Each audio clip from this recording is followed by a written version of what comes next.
दोस्तों, एक मुस्लिम लड़की हिंदू लड़के से मोहब्बत करती है और उसके लिए करवा चौथ का व्रत भी रखती है। लेकिन उसके घर वाले इस बात को जब जानते हैं कि उसकी बेटी किसी हिंदू लड़के से मोहब्बत करती है और उसके लिए करवा चौथ का व्रत रखा है, तो उसके साथ बहुत ही बदसलूकी करने लगते हैं और उस पर सारे लोग गुस्सा करते हैं। उसे खाने को बार बार कहा जाता है पर वह नहीं खाती। लेकिन वो लड़की खाना नहीं खाती, अपने जीत पर अड़ी रहती है और वह करवा चौथ का व्रत रखती है। दोस्तों, उसके बाद उस लड़की के साथ क्या होता है, इस पूरी सच्चाई को जानने के लिए मेरे साथ इस वीडियो में अंत तक बने रहें। और हाँ दोस्तों, अगर कहानी पसंद आए तो वीडियो को लाइक करके चैनल को सब्सक्राइब जरूर कर दीजिएगा ताकि मेरा मनोबल बढ़ा रहे। तो दोस्तों, चलिए चलते हैं कहानी की ओर। दरअसल यह कहानी देहरादून के एक छोटे से इलाके की है जहाँ पे समा नाम की एक लड़की रहती है और उसी जगह पे एक रोहन नाम का लड़का भी रहता है। ये दोनों पड़ोसी होते हैं, इसलिए बचपन से ही दोनों साथ रहा करते हैं, दोनों साथ खेलते हैं और यहाँ तक कि पढ़ाई भी करने दोनों साथ ही जाया करते हैं। ये क्लास में भी एक पास ही बैठते और अगर इन्हें किसी चीज़ की ज़रूरत होती तो एक दूसरे से शेयर कर लेते, कोई भी चीज़ घटती तो एक दूसरे से मांग लिया करते। इस तरह दोनों धीरे धीरे पढ़ाई करते हुए हाई स्कूल कंप्लीट कर लेते हैं। अब जब दोनों का रिजल्ट आया तो दोनों ही अच्छे नंबरों से पास हुए थे, यानी कि दोनों ही फर्स्ट आ गए थे। अब इनकी जो दोस्ती थी वह कहीं ना कहीं मोहब्बत में बदल चुकी थी। ये जो भी अपना सुख दुख होता एक दूसरे से बांटकर उसे हल्का कर लेते थे। अब इस बात की जानकारी समा के घर वालों को भी होने लगी थी, क्योंकि समा अक्सर रोहन की बुक लाया करती और कभी कभी अपनी बुक भी दिया करती थी। यह सब देखकर समा के परिवार वालों को बिल्कुल भी अच्छा नहीं लगता था और इधर कॉलेज में भी सारे लोग को पता था कि समा रोहन को पसंद करती है और रोहन भी समा को पसंद करता है। अब जब समा के घर वालों को पता चलता है कि यह जिससे मोहब्बत करती है वो हिंदू लड़का है, तो इसके माता पिता समा को डराने धमकाने लगते हैं और कहते हैं तू उससे रिश्ता तोड़ दे वरना हम तुझे जिंदा नहीं छोड़ेंगे। अब दोनों का मिलना भी बंद हो जाता है, लेकिन फिर भी समा किसी तरह छुप छुप कर रोहन से मिल लिया करती है। एक दिन समा रोहन से कहती है, देखो हमारे परिवार नहीं चाहते कि हम एक हों। इस पर रोहन कहता है, उनके चाहने न चाहने से क्या होता है, अगर हमारे दिल में तुम्हारे लिए मोहब्बत है तो खुदा भी हमें मिलाने के लिए कोई ना कोई रास्ता जरूर निकाल देगा। यह सुनकर समा बहुत खुश हो जाती है, मगर फिर थोड़े सोच में डूब जाती है। उसे सोचता हुआ देखकर रोहन कहता है, क्या सोच रही हो समा? तब समा कहती है, क्या सोच सकती हूँ, मैं एक मुस्लिम परिवार से हूँ और तुम एक हिंदू, यह समाज हमें एक नहीं होने देगा। इस पर रोहन कहता है, तुम हिम्मत नहीं हारो, हम एक न एक दिन जरूर एक हो जाएंगे, बस तुम अपने खुदा पर विश्वास रखो।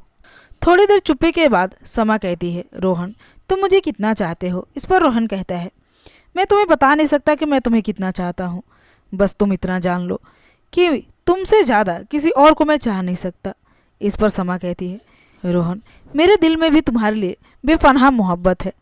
फिर समा कहती है, क्यों ना हम कहीं भाग कर शादी कर लें। इस पर रोहन कहता है, पहले हम कुछ बन तो जाए फिर शादी कर लेंगे। तब समा कहती है, रोहन आखिर तुम क्या बनना चाहते हो? इस पर रोहन कहता है, मैं तो डॉक्टर बनना चाहता हूँ। फिर रोहन पूछता है, तुम क्या करना चाहती हो? समा कहती है, मैं एसडीएम यानी कि मैं अधिकारी बनना चाहती हूँ। यह सुनकर रोहन बहुत खुश हो जाता है और कहता है, ठीक है, पहले हम अपनी अपनी मंजिल को हासिल करेंगे, उसके बाद शादी कर लेंगे।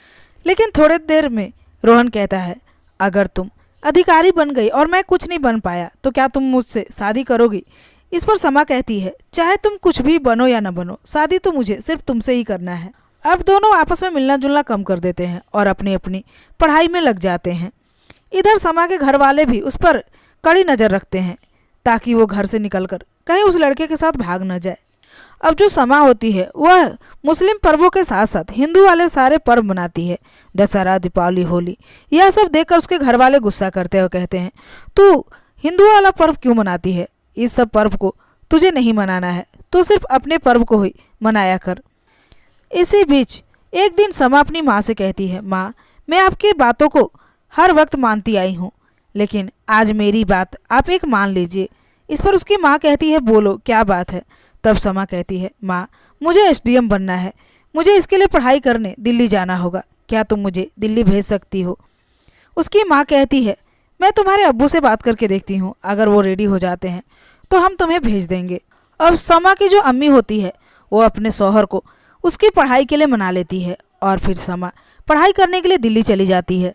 अब जो रोहन होता है वो अभी अपना MBBS की पढ़ाई करने के लिए दिल्ली पहुंच जाता है और फिर दोनों अलग अलग एरिया में रहा करते हैं, मगर समय निकाल कर वहाँ भी वो मिल लिया करते हैं, मगर अपनी पढ़ाई पर पूरी तरह दोनों फोकस करते हैं। दोस्तों, जब समा के घर वालों को पता चलता है कि वहाँ भी रोहन से वह मिलती है तो फिर समा का पढ़ाई दिल्ली से न करा के देहरादून कॉलेज में एडमिशन करा देते हैं और अब देहरादून से ही वह पढ़ाई करने लगती है और समा के पास जो मोबाइल था वो भी उसके घर वाले ले लेते हैं।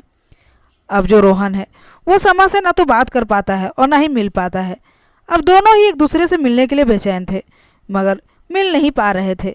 अब इस तरह समय बीतता है। पढ़ाई बहुत ही मन लगाकर समा करती है और फिर वह अच्छे रैंक से पास कर जाती है और आगे चलकर SDM यानी कि अधिकारी बन जाती है। अब समा का पोस्टिंग बरेली में हो जाता है। अब वो अपना ड्यूटी वहीं करती है। इधर जो रोहन है वो भी अपनी पढ़ाई कंप्लीट कर लेता है और फिर रोहन भी सरकारी डॉक्टर बन जाता है। दोस्तों, इत्तेफाक की बात यह थी कि रोहन की भी नौकरी बरेली के ही बड़े हॉस्पिटल में लग जाती है।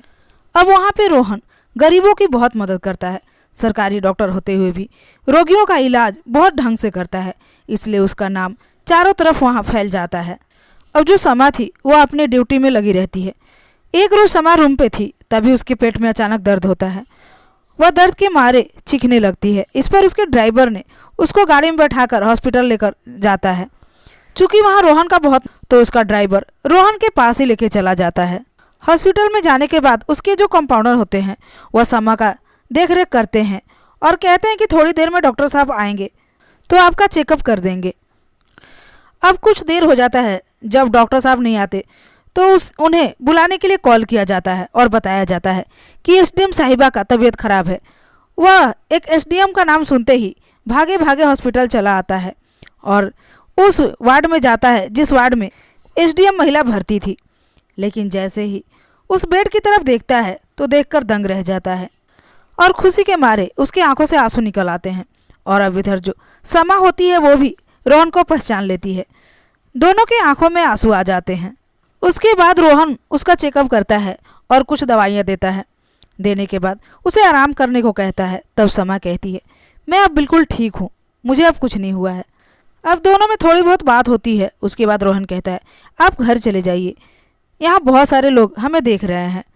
इसके बाद दोनों एक दूसरे का नंबर ले लेते हैं और अपने अपने काम में लग जाते हैं। यानी कि जो SDM महिला थी वो अपने घर चली जाती है और डॉक्टर साहब अपने कामों में लग जाते हैं। घर आने के बाद समा रोहन को कॉल करती है और फिर बातें करने लगती है और कहती है, हमने अपनी ज़िंदगी में बहुत तकलीफ़ें उठाई है, मगर हमारा जो सपना था हमने हासिल कर लिया है।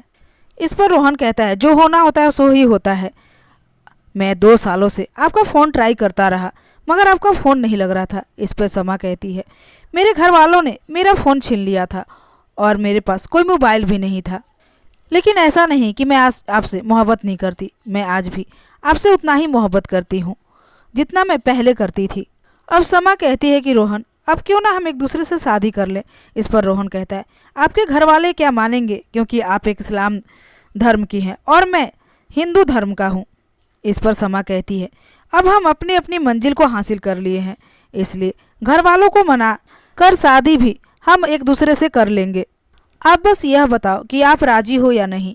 इस पर रोहन कहता है, मैं तो बिल्कुल राजी हूँ, क्योंकि आज भी मैं तुम्हें उतना ही पसंद करता हूँ, तुम्हें उतना ही चाहता हूँ, इसलिए मैं शादी भी सिर्फ तुम्ही से करना चाहता हूँ।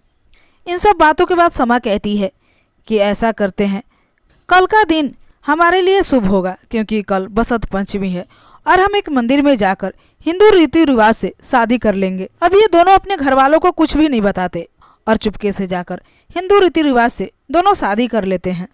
अब दोनों अपनी अपनी शादी का फोटो पोस्ट कर देते हैं।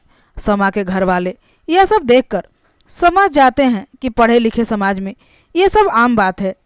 अब दोनों के परिवार वाले ही राजी हो जाते हैं। इस पर समा कहती है, देखा, मेरा जो करवा चौथ का व्रत मैंने रखा था कुंवारेपन में ही आपके लिए, वह आज रंग लाया है, आज आप मेरे हो गए हो। इस पर रोहन कहता है, हाँ, आपने उस दिन जो व्रत रखा था उसके लिए कितनी ही तकलीफें आपने झेली है। आपके घर वाले ने आप पर हाथ तक उठाया, लेकिन आपने वह व्रत नहीं तोड़ा। इस पर समा कहती है, लेकिन देखिए, आज के बाद कभी भी हमारी लाइफ में कोई झगड़ा लड़ाई नहीं होना चाहिए। तब रोहन कहता है, नहीं, बिल्कुल नहीं होगा। हम बहुत ही प्रेम से और प्यार से अपने घर को स्वर्ग बनाकर रखेंगे। अब जो समा होती है वो हर साल करवा चौथ का व्रत रखती है, और जो रोहन होता है वह उसके लिए कोई ना कोई तोहफा लेकर आता है और उसे देता है। अब दोनों की जिंदगी खुशी खुशी बीत रही होती है।